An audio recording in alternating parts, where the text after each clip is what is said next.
Hello everyone. तो हम लोग स्टार्ट करेंगे पार्ट थ्री में हमें क्या देखना है। पार्ट थ्री में हम लोग शुरू करेंगे comparison with law of gravitation. यानी कि हम लोग पढ़ रहे थे कूलॉम्स लॉ। तो कूलॉम्स लॉ का क्या रिलेशन होता है ग्रेविटेशन से, फिर ग्रेविटेशनल फॉर्मूला जो होता है ना फोर्स का, यानी ग्रेविटेशनल फोर्स होता है, उससे क्या संबंध होता है कूलॉम्स लॉ का, वो हम लोग पढ़ेंगे। ठीक है ना। तो लिखा हुआ है comparison with the law of gravitation. हमें मालूम है कि एफ ई यानी कि कूलॉम्स लॉ यानी कि इलेक्ट्रोस्टैटिक फोर्स या फिर दो चार्जेस के बीच में लगने वाला फोर्स जो होता है वो होता है के, जो कि होता है constant, Q1 charge 1, Q2 charge 2 upon r square, distance between the charges. ठीक है ना। यानी कि एक चार्ज यहाँ रखा हुआ है, एक चार्ज यहाँ रखा हुआ है, इन दोनों के बीच में डिस्टेंस अगर आर है तो इनके, और ये किसी मीडियम में रखे हुए हैं, मीडियम भले ही वो एयर हो या फिर वाटर हो, अगर इनके ऊपर फोर्स लगेगा तो हम लोग निकालेंगे इस फॉर्मूले से। लेकिन अगर यहाँ पर अर्थ है, यहाँ पर जो है वो मून है, तो यहाँ पर भी जो है वो लगेगा ग्रेविटेशनल फोर्स। उसका फॉर्मूला क्या होता है देख लेते हैं हम लोग। उसका फॉर्मूला जो होता है एफ जी करके लिख देते हैं, वो होता है G m1 m2 upon r square. यहाँ पर m2 है मास ऑफ मून, m1 है मास ऑफ अर्थ, और g जो है वो ग्रेविटेशनल कांस्टेंट है, r जो है वो distance between the moon and earth, moon और अर्थ के बीच का डिस्टेंस, ये हो गया r। तो ये फॉर्मूला बिल्कुल सिमिलर लग रहा है इस वाले फॉर्मूले के, इसीलिए हम लोग पढ़ रहे हैं comparison with law of gravitation. इस टॉपिक को पढ़ने का मतलब यही हुआ कि जो कूलॉम्स लॉ है, जो कि बताता है कि दो चार्जेस के बीच में लगने वाला फोर्स कितना है, वो संबंधित है ग्रेविटेशन फोर्स से। ठीक है। अच्छा, इसमें अंतर क्या होता है? अंतर ये है कि जो इलेक्ट्रोस्टैटिक फोर्स होता है कूलॉम्स लॉ, वो डिपेंड करता है मीडियम के ऊपर। यानी कि मीडियम क्या है? मीडियम जो है वो एयर है, वाटर है, इस पर डिपेंड करेगा अपना कूलॉम्स लॉ या फिर कूलॉम्स फोर्स या फिर इलेक्ट्रोस्टैटिक फोर्स। लेकिन जो ग्रेविटेशनल फोर्स होता है वो डिपेंड नहीं करता है किसी मीडियम के ऊपर। यानी कि अर्थ है या फिर मून है या फिर सन है, इन सब पे जो ग्रेविटेशन फोर्स लगेगा वो डिपेंड नहीं करेगा कि उनको रखा गया है किसी मीडियम में, या कि वैक्यूम में रखा है या फिर वाटर में रखा है। उसका फॉर्मूला यही होता है। यहाँ पर जी की वैल्यू फिक्स होती है, यहाँ पर एम फिक्स रहेगा, आर फिक्स रहेगा, आर सब कुछ फिक्स रहता है। यानी कि ये मीडियम पे डिपेंड नहीं करता ग्रेविटेशन फोर्स। लेकिन इलेक्ट्रोस्टैटिक फोर्स जो है वो मीडियम पे डिपेंड करता है। तो ये बात लिखी हुई है। दूसरी बात कौन सी लिखी हुई है? लिखी हुई है कि जो इलेक्ट्रोस्टैटिक फोर्स होता है वो एट्रैक्टिव और रिपल्सिव दोनों हो सकता है, लेकिन ग्रेविटेशन फोर्स जो होता है वो सिर्फ और सिर्फ एट्रैक्टिव फोर्स होता है। ग्रेविटेशन फोर्स सिर्फ और सिर्फ एट्रैक्टिव होगा, यानी कि अगर अर्थ है और मून है तो ये आपस में एक दूसरे को खींचेंगे, या फिर सन है तो वो अर्थ को खींचेगा, ग्रेविटेशन फोर्स लगाएगा जो कि एट्रैक्टिव ही होगा। ग्रेविटेशन फोर्स जो है रिपल्सिव नहीं होता है। ठीक है। तो हमने पढ़ लिया comparison with the law of gravitation. Gravitation force को और इलेक्ट्रोस्टैटिक फोर्स को हमने कंपेयर कर लिया। एक फोर्स जो है वो एट्रैक्टिव रिपल्सिव दोनों है, जो कि है इलेक्ट्रोस्टैटिक फोर्स। एक फोर्स जो है वो सिर्फ अट्रैक्टिव है, जो कि ग्रेविटेशन फोर्स। एक फोर्स डिपेंड करता है मीडियम के ऊपर, जो कि है इलेक्ट्रोस्टैटिक फोर्स, जो कि दो चार्जेस के बीच में लगता है, या फिर कूलॉम्स लॉ या फिर कूलॉम्स फोर्स। और एक होता है ग्रेविटेशनल फोर्स, जो कि डिपेंड नहीं करता किसी भी मीडियम के ऊपर। ये बातें याद रखनी है। अब हम बढ़ते हैं, कुछ क्वेश्चंस कर लेते हैं जिससे अपने को क्लियरिटी होगी।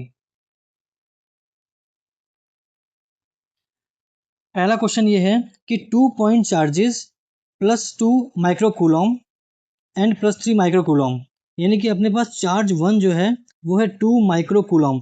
2 माइक्रोकूलॉम का मतलब होता है 2 × 10⁻⁻6 कूलॉम, और Q2 जो है अपने पास कितना है 3 माइक्रोकूलॉम। इसका मतलब ये है 3 × 10⁻⁻6 कूलॉम। दो चार्जेस हैं, इनको सेपरेट किया गया है डिस्टेंस 1 मीटर इन एयर, यानी कि इनके बीच में डिस्टेंस जो है वो 1 मीटर है। यानी कि जो Q1 है और Q2 है, ये दो चार्जेस के बीच में जो डिस्टेंस है वो है 1 मीटर का। फिर लिखा हुआ था फोर्स बिटवीन देम इज, इनके बीच में जो फोर्स होगा वो कैसा होगा? वो अट्रैक्टिव होगा, रिपल्सिव होगा, जीरो होगा, या फिर डिपेंड करेगा मास पे? तो मास पे डिपेंड नहीं करेगा, क्योंकि मास पे डिपेंड करता है वो होता है ग्रेविटेशन फोर्स, जो कि होता है G m1m2/r²।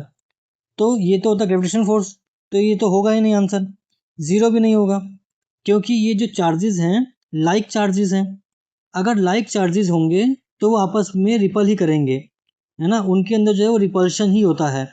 तो यहाँ पर सिर्फ और सिर्फ रिपल्सिव फोर्स लगेगा, भले ही वो पॉजिटिव पॉजिटिव चार्ज हो या फिर नेगेटिव नेगेटिव चार्ज हो, वो आपस में एक दूसरे को रिपेल ही करेंगे। उनके जो फोर्स लगेगा, इलेक्ट्रोस्टैटिक फोर्स जो होगा वो रिपल्सिव फोर्स होगा, रिपल्शन होता है इसमें। और अगर अनलाइक चार्ज होगा यानी कि प्लस माइनस होगा तो वो अट्रैक्ट करेगा। यहाँ होता है अट्रैक्टिव फोर्स, यहाँ पर होता है अट्रैक्टिव फोर्स, क्योंकि यहाँ पर +2 और +3 है, इसीलिए ये जो फोर्स होगा ये रिपल्सिव फोर्स होगा। अगला क्वेश्चन देखते हैं, वो ये है, if the distance between 2 point charges is double, यानी कि अगर दो चार्जेस रखे हुए हैं Q1 एंड Q2, इनके बीच का डिस्टेंस जो है वो R था। अब हमने इनके बीच के डिस्टेंस को कर दिया 2R, क्योंकि लिखा हुआ है ना कि 2 पॉइंट चार्जेस का डिस्टेंस जो है हमने वो डबल कर दिया। तो इलेक्ट्रोस्टैटिक फोर्स पे क्या फ़र्क पड़ेगा, इलेक्ट्रोस्टैटिक फोर्स क्या हो जाएगा, देखते हैं। पहला जो इलेक्ट्रोस्टैटिक फोर्स था वो था Q1 Q2/r²। जो दूसरा इलेक्ट्रोस्टैटिक फोर्स आया है वो क्या आया है, वो आया है K Q1 Q2/2R का स्क्वायर, क्योंकि डिस्टेंस जो है वो डबल हो गया है।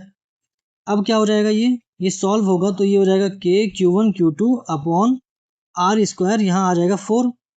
अब यहाँ अगर नीचे 4 आ गया, इसका मतलब है कि ये F/4 हो गया, क्योंकि ये जो चीज़ है K Q1 Q2/r², किसके बराबर है, ये F1 के बराबर है। तो हम लोग लिख सकते हैं यहाँ पर F1 अपॉन नीचे कितना आ जाएगा 4, तो यहाँ पे लिखा हुआ था F2। इसका मतलब ये है कि F2 जो हो जाएगा वो F1/4 हो जाएगा, यानी कि जो फोर्स हो जाएगा वो 1/4 टाइम हो जाएगा। जो अपना F2 निकल के आएगा वो हो जाएगा F1/4, या फिर कह सकते हैं कि 1/4 हो जाएगा, ठीक है ना, क्योंकि डिस्टेंस के इन्वर्सली प्रोपोर्शनल होता है इलेक्ट्रोस्टैटिक फोर्स। अगला क्वेश्चन है, if the both charges are double while the distance remain same the electrostatic force become, यानी कि अगर यहाँ पर चार्ज x1, यहाँ पर चार्ज Q1 Q2 रखा हुआ है, उनके बीच में डिस्टेंस r है। अब हमने क्या किया, दोनों ही चार्ज को जो है वो डबल कर दिया। सपोज कर लो ये Q था, ये भी Q था। अब हमने चार्ज को तो कर दिया 2Q, क्योंकि चार्ज को हमने डबल कर दिया, डिस्टेंस सेम का सेम रहा। तो इलेक्ट्रोस्टैटिक फोर्स पे क्या अंतर पड़ जाएगा, तो इलेक्ट्रोस्टैटिक फोर्स जो पहला वाला था वो क्या था, K Q/r²। जो सेकंड इलेक्ट्रोस्टैटिक फोर्स निकल के आएगा वो क्या हो जाएगा, K 2Q/r²। तो ये हो जाएगा अपना 4KQQ/r²। तो ये F2 कितना हो जाएगा अपना, ये हो जाएगा अपना, हमें मालूम है कि KQ1QQ/r² जो है वो F के बराबर है, तो हम लिख देंगे 4F1। तो इसका मतलब जो F2 हो जाएगा वो कितना हो जाएगा, वो 4F1 के बराबर हो जाएगा, या फिर हम लोग कह सकते हैं कि ये हो जाएगा 4F। समझ में आ गया, क्योंकि जो F2 है वो जो है वो 4 गुना हो गया है F1 का। अब तुम इसको F1 बोलो या फिर F बोलो, बात एक ही है, कोई बड़ी बात नहीं है।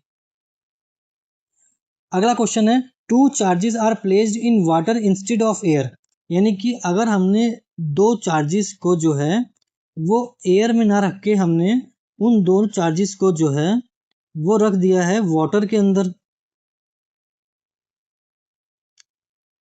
तो फोर्स के ऊपर क्या फर्क पड़ेगा।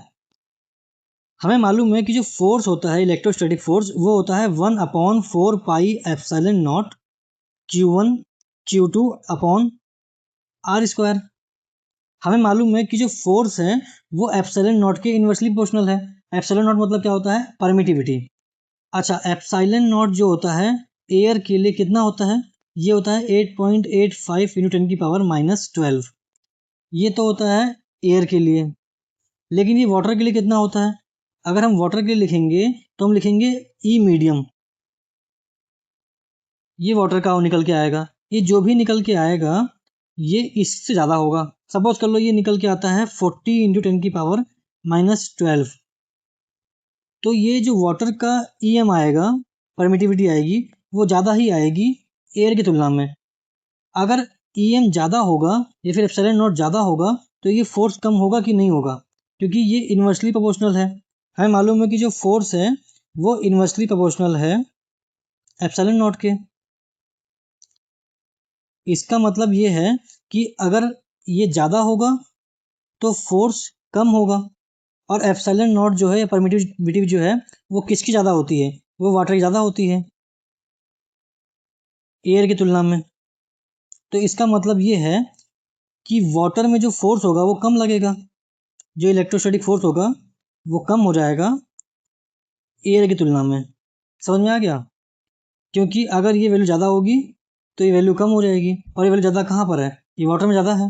तो इसका मतलब ये है कि वाटर में जो फोर्स होगा वो कम हो जाएगा। इसका मतलब ये है कि जो इलेक्ट्रोस्टैटिक फोर्स है ये वाटर के लिए डिक्रीज हो जाएगा, क्योंकि वाटर का जो परमिटिविटी होती है ई मीडियम ये ज़्यादा होती है।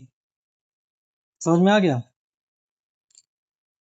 अब हम अगला क्वेश्चन देखते हैं। तो उस क्वेश्चन में लिखा हुआ है कि दो चार्जेस हैं अपने पास, एक है +4 माइक्रोकूलम और एक है -2 माइक्रोकूलम। इनको हमने सेपरेट किया है 0.5 मीटर डिस्टेंस से, यानी कि इन दोनों चार्जेस के बीच में 0.5 मीटर का डिस्टेंस है। The nature of the force क्या हो जाएगा भाई? ये पॉजिटिव है, ये नेगेटिव है, ये अनलाइक चार्जेस हैं, ये अपोजिट चार्जेस हैं। तो अपोजिट चार्जेस जो होते हैं वो क्या करते हैं, वो अट्रैक्ट करते हैं। तो यहाँ हो जाएगा अट्रैक्टिव फोर्स। अगला क्वेश्चन ये है कि two charges +2 microcoulomb and +3 microcoulomb separated by 3 metre in air, यानी कि यहाँ पर जो है वो 2 × 10⁻⁶ कूलम चार्ज है एक जगह पे, और यहाँ पर 3 × 10⁻⁶ कूलम चार्ज है एक जगह पे। इन दोनों के बीच में जो डिस्टेंस है वो 3 मीटर का है। फोर्स की वैल्यू कितनी हो जाएगी? इलेक्ट्रोस्टैटिक फोर्स जो होता है वो क्या होता है, वो होता है Q1 Q2 अपॉन R²। के की वैल्यू क्या होती है 9 × 10⁹। Q कितना हो जाएगा 2 × 10⁻⁶, 3 × 10⁻⁶, अपॉन R² कितना हो जाएगा, R है 3 तो स्क्वायर हो जाएगा तो हो जाएगा 9। तो 9 से 9 कट जाएगा। अब क्या आ जाएगा, 10 की पावर यहाँ पर है 9, यहाँ पर है -6 और -6 हो जाएगा 10 की पावर -12, और यहाँ हो जाएगा 6, क्योंकि 2 × 3 कितना हो जाएगा 6। तो ये हो जाएगा 6 × 10 की पावर -3 सॉल्व करने पे। तो ये अपने पास आंसर आ जाएगा बी। अगला क्वेश्चन बोल रहा है two charges experiences a force of 60 Newton. दो चार्ज हैं, एक Q1 है एक Q2 है, दोनों ही जो है वो दोनों ही डिस्टेंस पे होंगे R डिस्टेंस पे। इनका जो फोर्स लग रहा है इन दोनों पे वो लग रहा है 16 न्यूटन का। सॉल्व करने पे आ रहा होगा कि भाई Q1 Q2 अपॉन R² को सॉल्व करने पे 16 न्यूटन फोर्स आ रहा होगा। अरे बोल रहा है कि the distance between them is double, यानी कि इनके बीच का डिस्टेंस डबल कर देंगे तो न्यू फोर्स कितना निकल के आएगा। न्यू फोर्स को हम लोग मान लेते हैं कि F1 है। के तो के ही रहेगा, Q1 तो Q1 ही रहेगा, Q2 तो Q2 ही रहेगा। हमने डिस्टेंस को क्या कर दिया है, हमने जो R डैश है उसको कर दिया है 2R। तो यानी कि यहाँ पर हो जाएगा 2R का स्क्वायर। तो ये निकल के आएगा Q1 Q2 अपॉन 4R²। अब ये Q1 Q2 अपॉन R² जो है वो कितना हो जाएगा 16 न्यूटन हो जाएगा। तो मैं यहाँ लिखूंगा F1 = 16 क्यों, क्योंकि मैंने इतने हिस्से को लिख दिया 16 अपॉन क्या है 4, तो 4 नीचे लिख दिया। अब ये सॉल्व होगा तो यहाँ आ जाएगा 4, तो ये हो जाएगा 4 न्यूटन। इसका आंसर हो जाएगा 4 न्यूटन। समझ में आ गया? अगला क्वेश्चन है कि टू चार्जेस हैं +4 और +5, इनके बीच का डिस्टेंस जो है वो 2 मीटर का है। तो इसमें फोर्स कितना लग जाएगा ये बताना है। तो भाई अपने पास जो है वो 4 × 10⁻⁶ कूलम चार्ज है, क्योंकि माइक्रो कूलम लिखा हुआ है, और यहाँ पर 5 × 10⁻⁶ कूलम चार्ज है। इन दोनों के बीच का जो डिस्टेंस है वो है 2 मीटर। बताओ इनके बीच में जो कूलम फोर्स होगा कितना लगेगा। हमें मालूम है कि Q1 Q2 अपॉन R² होता है कूलम्स लॉ या फिर कूलम्स फोर्स। हमें मालूम है कि के की वैल्यू हो जाएगी 9 टू की पावर -9, 9 टू की पावर 9 इंटू 4 इंटू 10 की पावर -6 इंटू 5 इंटू 10 की पावर -6 अपॉन आर स्क्वायर जो हो जाएगा वो 2 का स्क्वायर हो जाएगा। अब हम इसको सॉल्व करें ज़रा ध्यान से, तो हमारे पास निकल के आएगा 9 इंटू 10 की पावर 9 इंटू 4 इंटू 10 की पावर -6 इंटू 5 इंटू 10 की पावर -6 अपॉन 4 से 4 कट जाएगा। यहाँ पर जो है ये 9 इंटू 5 इंटू 10 की पावर 9 इंटू 10 की पावर -12, क्योंकि ये और ये प्लस हो जाएगा। अब ये हो जाएगा 45 इंटू 10 की power -3।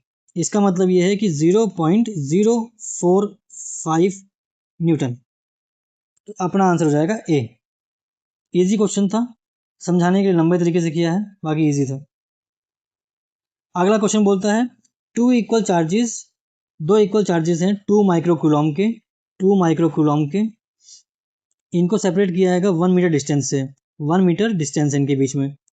The force between them, कितना फोर्स होगा इनके बीच में, हमें मालूम है कि 9 इंटू 10 की पावर 9 के एक की वैल्यू हो गई, 2 है यहाँ पर, इसका मतलब 2 इंटू 10 की पावर -6, 2 इंटू 10 की पावर -6 अपॉन आर स्क्वायर जो हो जाएगा 1 का स्क्वायर 1 ही रहेगा।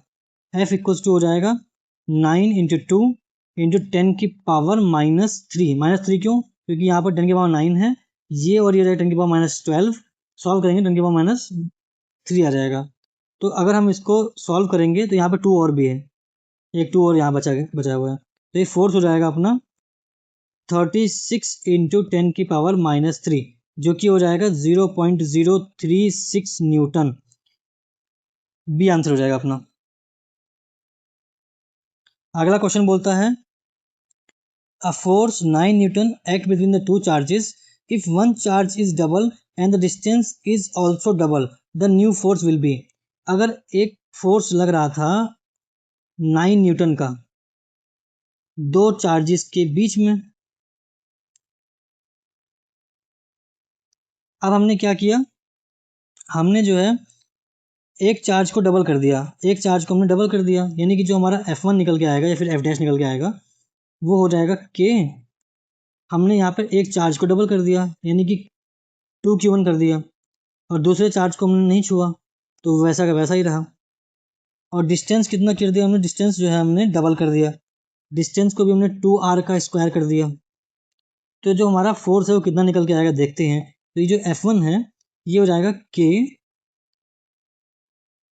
ये हमारा हो जाएगा 2K Q1 Q2 upon 4R square. तो अगर हम इसको सॉल्व करें 2 को इससे काटेंगे तो ये हो जाएगा K Q1 Q2 upon 2R square. अगर ज़रा देखें तो जो F है वो क्या है, K Q1 Q2 upon R square. इसका मतलब जो ये हिस्सा हो जाएगा वो किसके बराबर हो जाएगा, वो हो जाएगा 9 न्यूटन के बराबर। इसका मतलब यहाँ F1 जो हो जाएगा वो हो जाएगा 9, लेकिन अपॉन में 2 भी तो है, यहाँ पे लगाएंगे हम लोग 2, तो ये सॉल्व करके कितना आएगा 4.5 न्यूटन। तो ये अपना आंसर हो जाएगा सी।